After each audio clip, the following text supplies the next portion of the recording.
हरे कृष्ण. श्रीमद भगवद गीता जशी आहे तशी, अध्याय 5. अध्यायाचं नाव आहे कर्म संन्यास योग. आज आपण या अध्यायाचा शेवटचा श्लोक 29 वाचायला सुरू करणार आहोत. त्याआधी श्रील प्रभुपादांना प्रार्थना करूया. हे श्रील प्रभुपाद, आम्ही भगवद्गीता ग्रंथ वाचून समजून घेण्याचा प्रयत्न करीत आहोत, त्यासाठी आम्हाला आशीर्वाद द्या. धन्यवाद प्रभुपाद. श्लोक क्रमांक 29. हा अतिशय प्रसिद्ध श्लोक आहे. याला शांती सूत्र असं म्हटलं जातं, पीस फॉर्म्युला असंही म्हटलं जातं. भोक्तारम यज्ञ तपसाम सर्व लोक महेश्वरम सुहृदम सर्व भूतानाम ज्ञात्वा माम शांतिम ऋच्छती. भाषांतर. मी भगवान श्रीकृष्ण अर्जुनाला म्हणताहेत, मी सर्व यज्ञ आणि तपस्यांचा परमभोक्ता, सर्व ग्रहलोक आणि देवदेवतांचा परमेश्वर, आणि मी सर्व जीवांचा हितकर्ता व सर्व जीवांच्या कल्याणाची इच्छा करणारा आहे. हे जाणून माझे पूर्ण ज्ञान असणारा सांसारिक दुःखांपासून शांती प्राप्त करतो. शब्दशः अर्थ बघून घेऊया. भोक्तारम यज्ञ तपसा. तर भगवंत काय म्हणत आहेत? मी भोक्ता आहे. कसला भोक्ता आहे? यज्ञ आणि तपसा. तर सगळ्यांचा मी परमभोक्ता आहे. सर्व लोक महेश्वरम. सर्व लोक, सगळे जे ग्रहलोक आहेत आणि त्यामध्ये जे कोणी देवदेवता राहत आहेत त्यांचा मी महेश्वर आहे, म्हणजेच मी परमेश्वर आहे, परमपुरुष आहे, भगवंत आहे. दुसरी ओळ आहे सुहृदम. मी सगळ्या जीवांचा हितकर्ता आहे. सर्व भूतानाम. सगळ्या जीवांचा मी हितकर्ता आहे. ज्ञात्वा. हे सगळे जे भगवंतांचे गुण आहेत हे ज्ञात्वा म्हणजे हे सगळे जाणून, म्हणजेच भगवंतांविषयीचं हे पूर्ण ज्ञान जाणून, माम म्हणजे माझ्याबद्दल भगवंत म्हणतात, माझ्याबद्दल हे ज्ञान जाणून शांतीम ऋच्छती. तर असा व्यक्ती आहे तो शांतीम प्राप्त करतो. काय प्राप्त करतो? भौतिक यातनांपासून मुक्ती प्राप्त करतो. ऋच्छती म्हणजे प्राप्त करतो सांसारिक दुःखापासून. तर या श्लोकावर अनेक आचार्यांनी आपली प्रवचनं दिली आहेत. तर हे सगळे शब्द आहेत. भोक्तारम यज्ञ तपसा. दुसरा आहे सर्व लोक महेश्वरम, सुहृद सर्व भूतानाम. हे जे भगवंतांचे गुण दिले आहेत त्याच्याबद्दल विविध प्रवचनातनं थोड्या नोट्स काढल्यात मी, तर त्या आपण वाचूया आणि नंतर मग आपण गीताभूषण टीका वाचू. भोक्तारम यज्ञ तपसा म्हणजे सर्व यज्ञ आणि तपांचे फळ देणारे भगवान श्रीकृष्ण आहेत.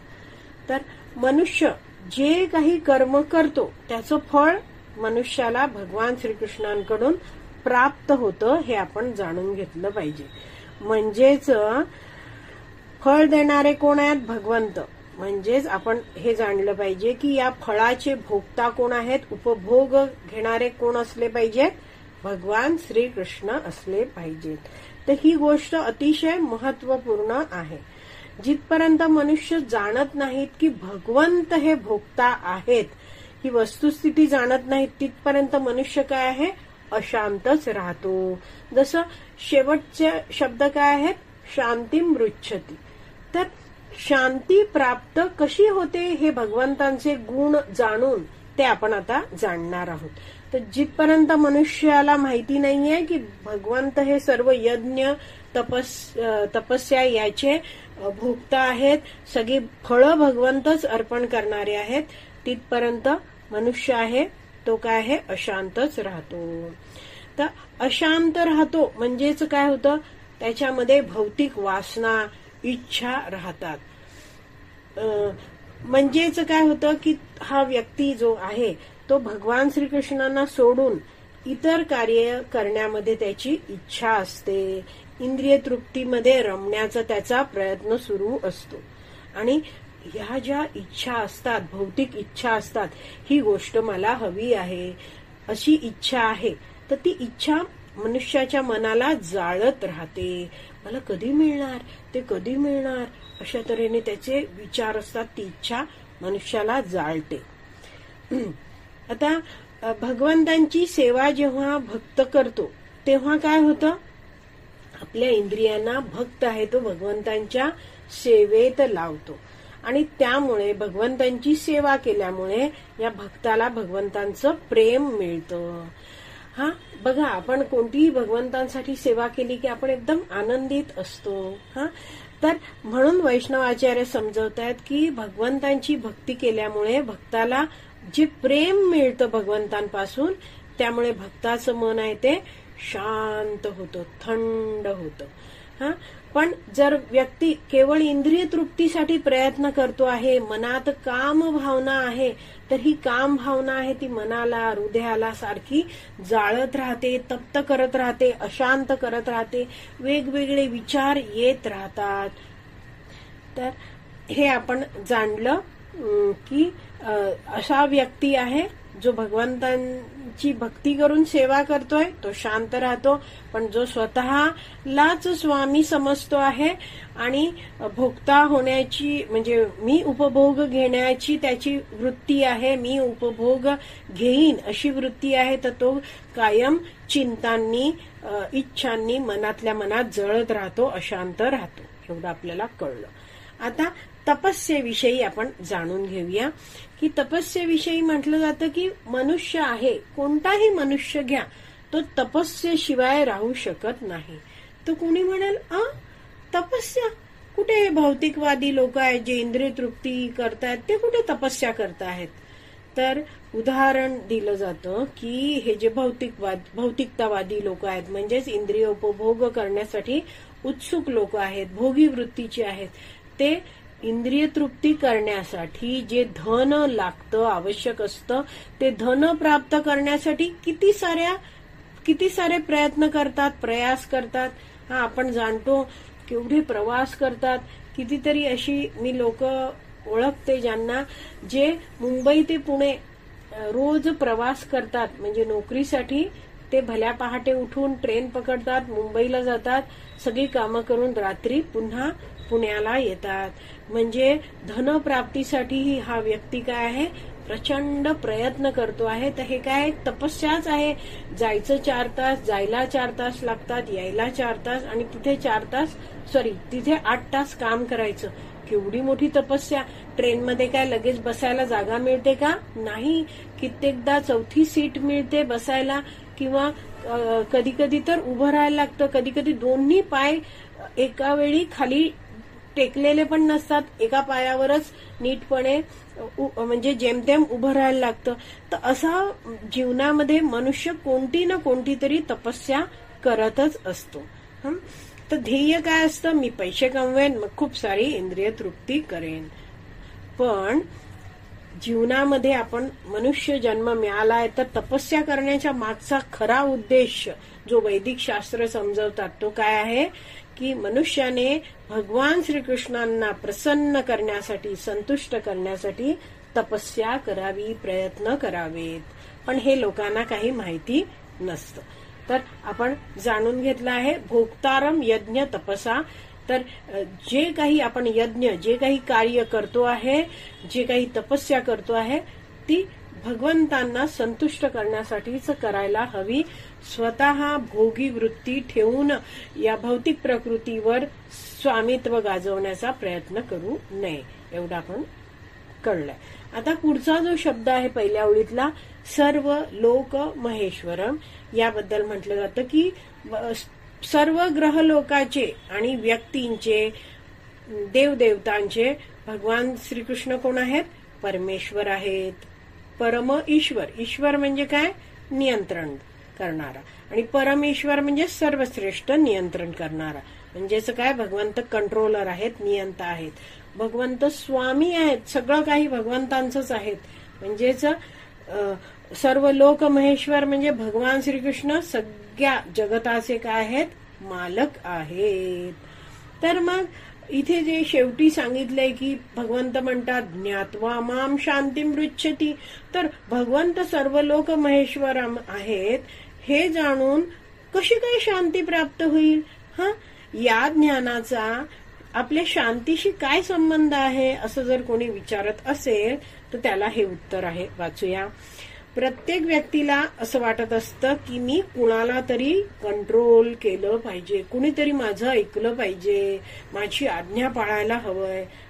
आणि मनुष्य काय जीवनात अनेक साऱ्या योजना आखत असतो. त्याला वाटत असतं मी असं करेन, मी तसं करेन. आणि केलेल्या प्रत्येक प्रयत्नाला त्याला यश मिळतच का? नाही. यश मिळेलच असं नाही. कित्येकदा असं बघितलं जातं की मनुष्य आहेत, लोक आहेत, तो काय एखादा मोठा योजना आखतो, प्रोजेक्ट आखतो आणि तो अजून पूर्ण व्हायचा आहे. काही कारखाना काढतोय, काय आहे, आणि अचानक काय होतं, त्याचा मरण काळ जवळ येतो आणि मृत्यू आला की सगळं काही सोडून त्या माणसाला मरणाच्या अधीन व्हावं लागतं. तर हे जे एकतर आपल्याकडच्या वस्तू आपल्या हातून निघून जात आहेत, मरताना निघता आहेत किंवा मरण्याच्या आधी जीवनात आपल्याकडच्या गोष्टी निघून जात आहेत. तर ही जी भावना आहे ती मनुष्याला काय करते, फ्रस्ट्रेट करत असते, म्हणजेच उद्विग्न करत असते, दुःखी करत असते, अशांत करत असते, बेचैन करत असते. पण जेव्हा मनुष्याला कळतंय की भगवान श्रीकृष्ण काय आहेत, परमेश्वर आहेत, महेश्वर आहेत, तेच नियंत्रक आहेत, तेच कंट्रोलर आहेत, मग मनुष्य आहे तो सर्व कार्य करतो आवश्यक ती, पण तो अनासक्त होतो.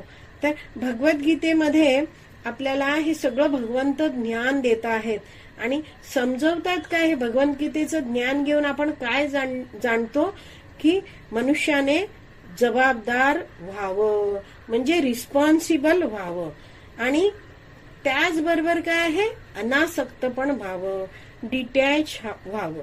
तर त्यासाठी प्रभुपाद प्रवचनात एक उदाहरण देतात की जसा बँकेमध्ये कॅशियर काम करतो, तर तो दिवसभरात बँकेमध्ये जे काही येतात पैसे किंवा बँकेतनं इतरांना दिले जातात पैसे, त्या सगळ्या पैशांचं काळजीपूर्वक तो काउंटिंग करतो, मोजतो, आणि तो त्या पैशाशी आसक्त पण नाहीये. एखादा माणूस बँकेत पैसे जमा करायला आल्यावर हा कॅशियर खुश पण होत नाहीये, आणि एखादा पैसे काढायला आलाय तर हा दुःखीही होत नाहीये. तर असं तो का करतोय, कारण तो जाणतोय की हे पैसे माझे नाही आहेत. तो जाणतो हे पैसे बँकेचे आहेत किंवा इतर लोक जे पैसे भरतायत स्वतःचे त्यांचे आहेत. पण मग कॅशियरची भूमिका काय असते, मी इथे फक्त बँकेसाठी काम करणारा आहे, तर मी काळजीपूर्वक सगळी ही जी पैशाची देवाणघेवाण आहे ती नीटपणे करेन. तसंच या जगतामध्ये हा भक्त जेव्हा राहतो आहे तेव्हा तो काय जाणतो की हे सगळं जगत आहे ते काय आहे, भगवंत ह्याचे मालक आहेत, भगवंतानी हे जगत बनवलं आहे, आणि ह्या जगतातल्या प्रत्येक गोष्ट आहे जगतातली ती काय आहे, भगवंतांची आहे, आणि त्यामुळे ती मला भगवंतांच्या सेवेत वापरायची आहे. आणि हे जाणून जेव्हा भक्त कर्म करतो आहे, कार्य करतो आहे, तर मग तो कोणत्याही गोष्टीशी आसक्त होत नाही. कोणतीही गोष्ट किंवा कोणतीही वस्तू, कोणत्याही व्यक्तीचा उपभोग घ्यायची त्याची भावना राहत नाही. कारण की जेव्हा मनुष्य कंट्रोल करायला, नियंत्रण करायला इच्छा करतो तेव्हा काय आहे, त्याला दुःख होऊ शकतं, अपयश मिळू शकतं. पण जेव्हा हा व्यक्ती जाणतोय की सगळं भगवंतांचंच आहे आणि मला फक्त भगवंतांच्या सेवेत सर्व गोष्टींचा वापर करायचा आहे आणि मला भक्ती करून भगवंतांच्या सेवेत राहायचं आहे, तर असा व्यक्ती जेव्हा जाणतोय की भगवंतच सर्व लोक महेश्वर आहेत, तेव्हा तो मनुष्य आहे तो शांत राहतो.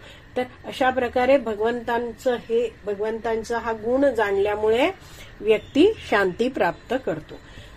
तर आपण या 29व्या श्लोकाची पहिली ओळ समजून घेतली आहे, त्याचे शब्द समजून घेतले आहेत. उद्याच्या भागात आपण दुसऱ्या ओळीवर चर्चा करणार आहोत. श्रीमद भगवत गीता की जय. श्री प्रभुपाद की जय. हरी बोल.